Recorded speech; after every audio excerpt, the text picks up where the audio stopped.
বন্ধুসকল আকৌ এবাৰ স্বাগতম জনাইছো মোৰ ইউটিউব চেনেললৈ। মই আমিনুৰ ৰহমান আজি আপোনালোকৰ কাষলৈ 20টামান মাল্টিপল চইচ কোৱেশ্চনছ আৰু তাৰ সঠিক উত্তৰ লৈ আহিছো।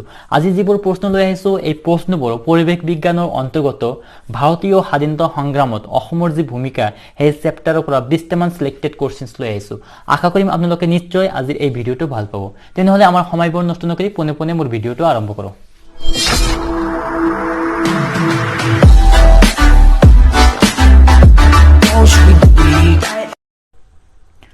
আমাৰ প্ৰথম প্ৰশ্নটো হল কি শৰ্ত অনুসাৰে অসমখন ব্ৰিটিছৰ অধীনলৈ গৈছিল?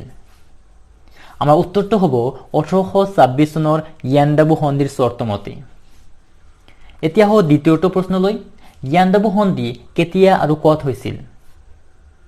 আমাৰ উত্তৰটো হ'ব 1826 চনৰ 24 ফেব্ৰুৱাৰীত ম্যানমাৰৰ ইয়াণ্ডাবু নামৰ সৰু এখন গাঁৱত।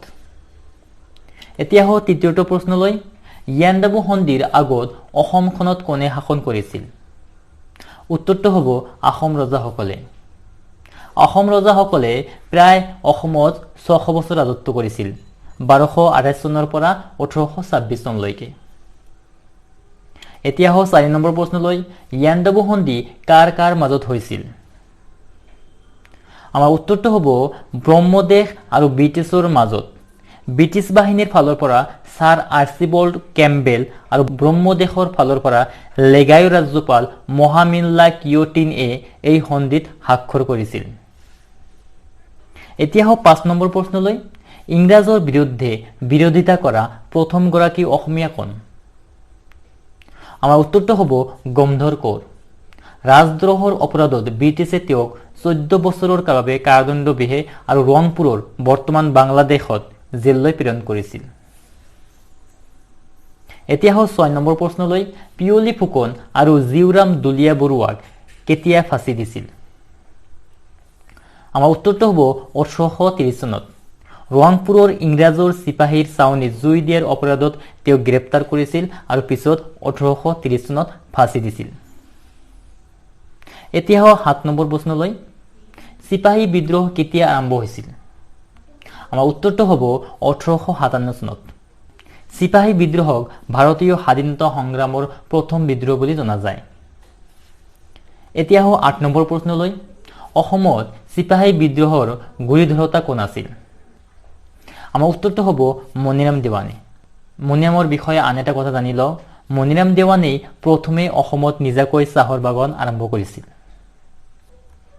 এতিয়া হল 9 নম্বৰ প্ৰশ্নলৈ, মণিৰাম দেৱান আৰু পিয়লি বৰুৱাক কেতিয়া ফাঁচি দিছিল? আমাৰ উত্তৰটো হ'ব 1858 চনৰ 26 ফেব্ৰুৱাৰীত। চিপাহী বিদ্ৰোহৰ সময়ত ইংৰাজৰ বিৰুদ্ধে বিদ্ৰোহ কৰাৰ অপৰাধত তেওঁক আটক কৰিছিল আৰু 1858 চনৰ এই 26 ফেব্ৰুৱাৰীতে তেওঁক ফাঁচি দিছিল। এতিয়া হল 10 নম্বৰ প্ৰশ্নলৈ, কেতিয়া সমগ্ৰ ভাৰতৰ লগতে অসমৰ শাসনভাৰ ব্ৰিটিছ চৰকাৰৰ হাতলৈ গৈছিল? আমাৰ উত্তৰটো হ'ব 1858 চনত। 1858 চনতে ইষ্ট ইণ্ডিয়া কোম্পানীৰ পৰা আমাৰ অসমখন সমগ্ৰ ভাৰতৰ লগতে ব্ৰিটিছৰ অধীনলৈ গৈছিল।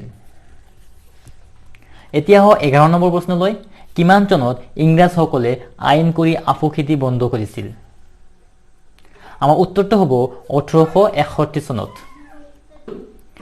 এতিয়া হল 12 নম্বৰ প্ৰশ্নলৈ, অসমৰ কোনখন ঠাইৰ কৃষকসকলে সৰ্বপ্ৰথম ব্ৰিটিছৰ বিৰুদ্ধে বিদ্ৰোহ কৰিছিল? আমাৰ উত্তৰটো হ'ব নগাঁও জিলাৰ ফুলগুৰিৰ কৃষকসকলে। এতিয়া হল 13 নম্বৰ প্ৰশ্নলৈ, পথৰুঘাটৰ কৃষক বিদ্ৰোহ কেতিয়া সংঘটিত হৈছিল? আমাৰ উত্তৰটো হ'ব 1894 চনৰ 28 জানুৱাৰীত।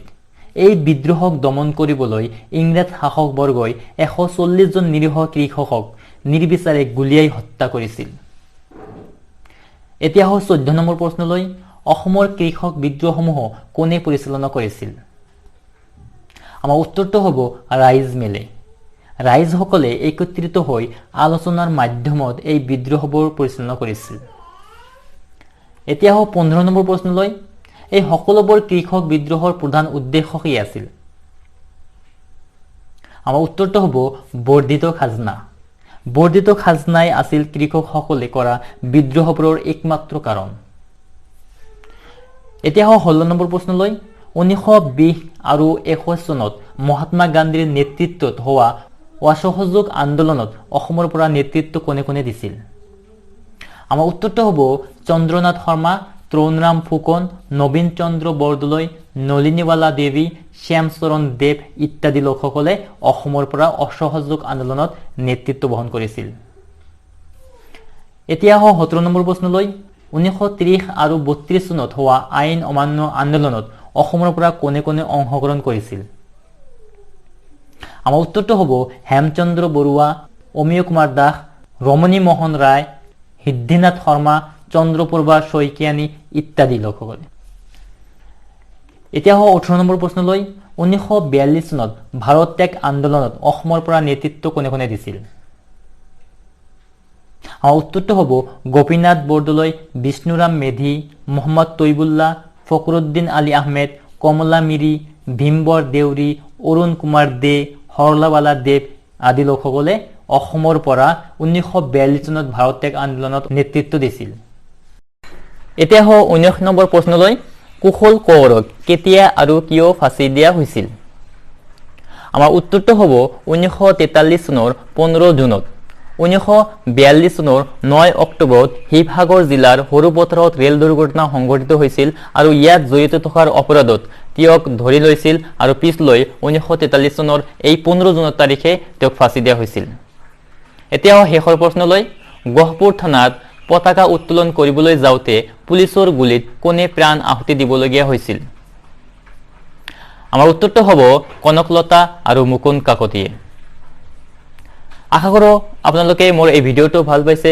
যদি ভিডিঅ'টো সঁচাকৈ ভাল পাইছে তেনেহ'লে লাইক কমেণ্ট আৰু শ্বেয়াৰ কৰিব আৰু যদি এতিয়ালৈকে মোৰ চেনেলটো ছাবস্ক্ৰাইব কৰা নাই প্লিজ ছাবস্ক্ৰাইব কৰিব যাতে আগলৈ আপোনালোকৰ কাৰণে এনেকুৱা ভাল ভিডিঅ' বনাই লৈ আহিব পাৰোঁ ধন্যবাদ